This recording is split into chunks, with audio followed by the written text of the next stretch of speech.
is if somebody says, I'm having trouble with my account, there's this happening or that's happening, you can come into there, and we'll use Mr. Bennett because he's got a lot more information.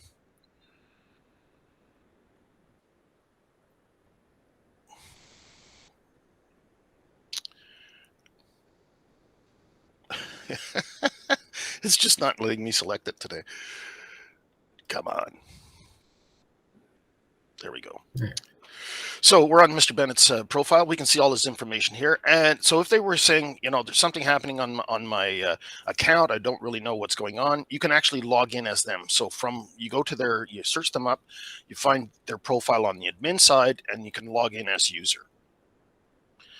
So now you're in here as Mr. Bennett. And if he's saying, there's something in my payments that's not supposed to be there, you can actually go in and take a look. Same thing with anything with the vehicles. If you wanted to look at his vehicles, if he's saying something's not showing up on my profile properly, you can go in and look at it as that person. Now, the main thing here is to remember to log back out when you're in that, and it'll bring you back to the sign-in screen, so you won't be logged in as that person. Now, you'll notice that when I did that, it pops up a new screen.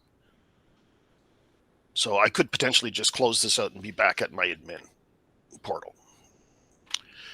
Okay. Other than that, for user management, there's not a lot to cover there. So I guess we can get now into